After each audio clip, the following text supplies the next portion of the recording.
आपको बताऊं, अमेठी से स्मृति ईरानी जी चुनाव हार गई। 1,67,000 वोट से हारी हैं। पिछला चुनाव अमेठी का 50-55 हजार से जीती थी राहुल गांधी से। किशोरीलाल शर्मा से चुनाव हार गई।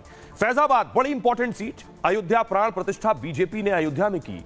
राम मंदिर बनाया, बहुत विकास भी किया जो सड़कों पर दिखाई भी दे रहा था। वहां से बीजेपी के कैंडिडेट लल्लू सिंह हार गए, 54,000 वोटों से हारे। अगली बड़ी सीट खीरी, लखीमपुर खीरी, जहां वो हादसा हुआ था किसान आंदोलन के दौरान, अजय कुमार टेनी के बेटे ने गाड़ी चढ़ाई, वहां से टेनी 34,000 वोट से हार गए। अगली सीट है मोहनलालगंज, कौशल किशोर मंत्री 70,000 वोट से चुनाव हार गए। संजीव बालियान कांटे की टक्कर मानी जा रही थी मुजफ्फरनगर में, हरेंद्र मलिक सामने थे, 25,000 वोट से चुनाव हार गए संजीव बालियान। सुल्तानपुर में उम्मीद नहीं की थी, मेनका गांधी परिवार की ही सीट रही सुल्तानपुर, मेनका गांधी 45,000 वोटों से चुनाव हार गई। निरहुआ, आजमगढ़ में माना जा रहा था निरहुआ की सीट फंसी हुई है, निरहुआ 1,61,000 वोटों से धर्मेंद्र यादव से चुनाव हार गए। फतेहपुर, निरंजन साध्वी निरंजन ज्योति चुनाव जीत रही थी, पिछला चुनाव जीता, इस बार 30,000 वोट से हार गई है। सपा के खाते में सीट गई फतेहपुर की। सहारनपुर, राघव लखनपाल सांसद थे, इमरान मसूद कई बार लड़े, हार गए। पहली बार इमरान मसूद सांसद बने सहारनपुर से, 60,000 वोटों से राघव लखनपाल हार गए। चंदौली से बीजेपी के अध्यक्ष रहे महेंद्र नाथ पांडे 21,000 वोटों से चुनाव हार गए हैं। बड़े नेता जो चुनाव हारे हैं, जरा सुनिए क्या कुछ कह रही है स्मृति ईरानी, और उनके सामने किशोरीलाल जी थे, वो क्या कह रहे हैं।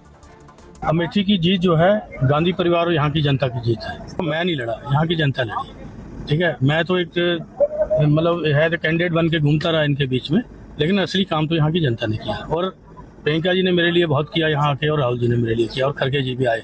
मेरी खड़गे जी ने स्पेशल मीटिंग दिया, राहुल जी ने मीटिंग दिया, प्रियंका जी तो 2.5 दिन रही यहाँ पे। तो ये सारा उनका मतलब किया हुआ है।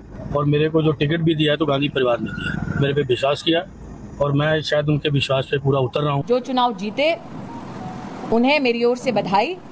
जैसे कि अटल जी कहा करते थे, क्या हार में क्या जीत में, किंचित नहीं भयभीत में, संघर्ष पथ पर जो मिले ये भी सही वो भी सही, वरदान मांगेंगे नहीं।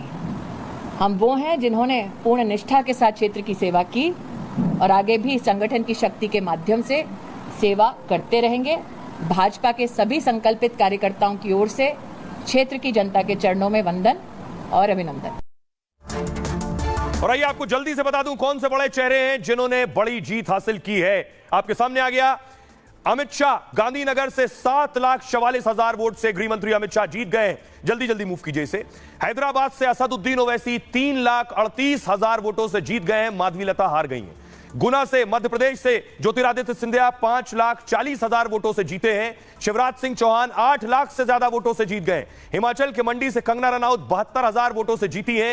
हिमाचल के हमीरपुर से अनुराग ठाकुर 1,77,000 वोटों से जीत हुई है उनकी।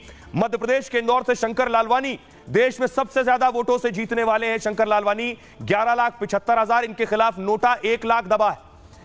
इसके अलावा अरुणाचल से किरण रिजिजू 1 लाख वोटों से चुनाव जीत गए हैं। मनोज तिवारी उत्तर पूर्वी दिल्ली से 1,30,000 वोटों से चुनाव जीत गए हैं। नई दिल्ली से बांसुरी स्वराज, सुषमा स्वराज की सुपुत्री 78,000 वोटों से चुनाव जीत गई हैं। ये वो बड़े चेहरे जिन्होंने जीत दर्ज की है।